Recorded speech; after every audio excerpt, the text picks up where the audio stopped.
Di sebalik Lautan Biru Pulau Omadal Sabah, lahir kisah tiga belia bajau laut yang berani bermimpi meski hidup dalam serba kekurangan. Kisah Bill Queen, Shima dan Didi dipertontonkan menerusi sebuah dokumentari bertajuk Itui Suli-Suli Bajau yang ditayangkan pada tayangan perdana di City Mall Cineplex, Kota Kinabalu, membuka mata penonton terhadap realiti kehidupan komuniti bajau laut yang hidup tanpa status kewarganegaraan sah.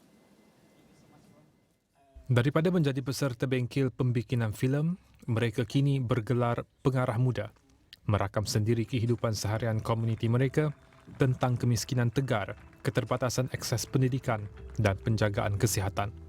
Namun pada masa yang sama memikul harapan yang tinggi untuk berbakti kepada negara.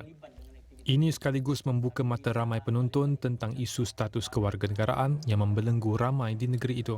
Dokumentari tadi bagi saya dia menunjukkan keterdesakan dalam komuniti bajau laut. Dia sebuah keterdesakan, tetapi apabila kita lihat tiga orang, Bill Queen, Shima dan juga Didi, mereka ni actually memberikan harapan. Di mana mereka membuktikan bahawa jika mereka diberikan akses ataupun peluang, mereka juga boleh lakukan perkara-perkara yang seperti kita boleh buat. Sebab dorang hanya memerlukan akses kepada pendidikan dan juga kesihatan.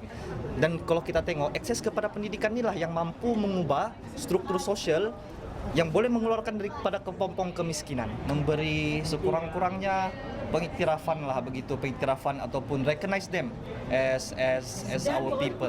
Because macam dokumentari tadi ditunjukkan, Bill Queen pun sebut, saya ni orang Malaysia, patriotisme tu ada di situ. Sementara itu, aktivis hak asasi manusia Beverly Joman menyifatkan dokumentari ini sebagai satu ruang penting untuk melihat kehidupan komuniti bajau laut dari sudut pandang mereka sendiri, khususnya impian anak-anak muda yang mahu mengubah masa depan.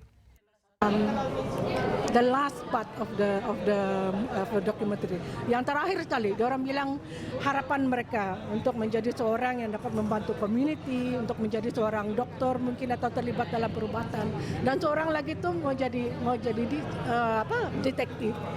So itu saya rasa macam benda pada kanak-kanak ataupun what do you call it, the youth of Malaysia kan macam benda yang senang.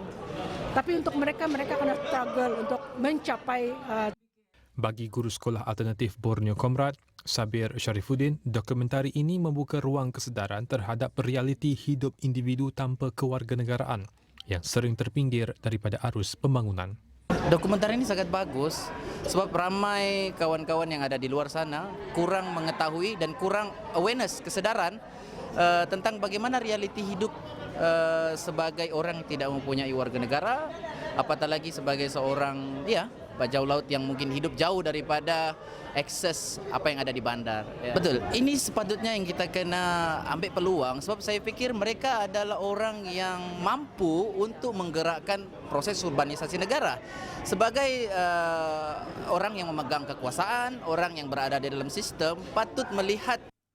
Filem arahan Azan Azli di bawah syarikat produksi Fatbidin merupakan hasil daripada siri bengkel perfilman yang dijalankan pada awal 2025 dengan kerjasama Iskul Sama di Laut Omadal, sebuah pusat pembelajaran alternatif yang dikendalikan oleh Pertubuhan Bukan Kerajaan NGO di pulau berkenaan.